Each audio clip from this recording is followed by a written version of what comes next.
മട്ടുപ്പാവിൽ പല കൃഷികളും കേരളം കണ്ടുകഴിഞ്ഞു. അക്കൂട്ടത്തിലേക്ക് വരികയാണ് ഹൈടെക് കോഴി ഫാം. ഈ പുത്തനാശയം നടപ്പാക്കി വിജയിച്ചിരിക്കുന്നത് ഒരു വീട്ടമ്മയാണ്. തിരുവനന്തപുരം കാരേറ്റ് ഐഷ ശശിധരൻ. കോഴിഫാം ഉടമയായ മരുമകൻ രാജമൌലിയുടെ സഹായത്തോടെ ഹൈദരാബാദിൽ നിന്ന് ഹൈടെക് കോഴിഫാമിന്റെ കൂടുകൾ ആദ്യമെത്തിച്ചു. പരീക്ഷണാർത്ഥമാണ് കൂടുകളെല്ലാം മട്ടുപ്പാവിൽ സ്ഥാപിച്ചത്. സ്ഥലപരിമിതിയാണ് കോഴി കൃഷി ചെയ്യാൻ. ഇപ്പം 4 കോഴി തൊട്ടടുത്ത പുരയിടത്തിൽ പോയി അവിടെ കൃഷി നശിപ്പിക്കുന്നു എന്നൊക്കെയുള്ള പരാതികളാണ്.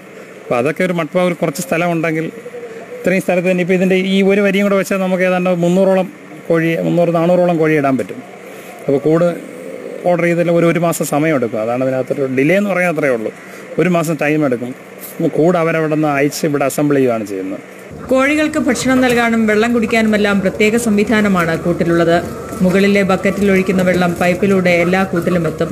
കൊക്ക് കൊണ്ട് തൊട്ടാൽ വെള്ളം വായിലെത്തുന്ന രീതിയിലാണ് ക്രമീകരണം. മുട്ടകളെല്ലാം ഉരുണ്ട് താഴെ തട്ടിൽ വന്ന് നിൽക്കും.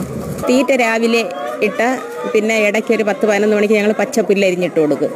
പിന്നെ വൈകിട്ട് തീറ്റ കൊടുത്താൽ മതി. നമുക്ക് വേറെ ജോലികളൊന്നുമില്ല. പിന്നെ ഈ കാഷ്ട വേസ്റ്റ് നീക്കണത് അത് 3 ദിവസത്തിലൊരിക്കൽ 4 ദിവസത്തിലേക്ക് ഒരാഴ്ചയായാലും പ്രശ്നമില്ല. നമ്മൾ ഈ മറക്കപ്പൊടി ഇട്ട് കൊടുത്താൽ മതി. സ്മെല്ലൊന്നും വരത്തില്ല. വീട്ടമ്മമാർക്ക് പരിപാലിക്കാൻ എളുപ്പമായ രീതിയിലാണ് ക്രമീകരണങ്ങളെല്ലാം.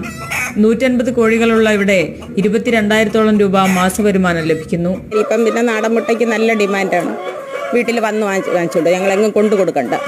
അന്നുള്ള മുട്ട അന്നു തന്നെ വെക്കും. ചിലർ ബുക്ക് ചെയ്താണ് കൊണ്ടുപോണത്. പരിചയമുള്ള ചില വീട്ടമ്മമാർ ഐഷ ശശിധരന്റെ മാതൃക ഉൾക്കൊണ്ട് ചെറിയ തോതിൽ ഇത്തരം കോഴി ഫാം തുടങ്ങിക്കഴിഞ്ഞു. സ്ഥലമില്ലായ്മയല്ല പ്രശ്നം, മനസ്സില്ലായ്മ മാത്രമാണെന്ന് ഒരിക്കൽ കൂടി ഓർമ്മിപ്പിക്കുകയാണ് ഈ വീട്ടമ്മ. സ്വയം പര്യാപ്തരായ വീട്ടമ്മമാരുടെ മികച്ച മാതൃക കൂടിയായി ഇവർ മാറുന്നു. മാതൃഭൂമി ന്യൂസ്, തിരുവനന്തപുരം.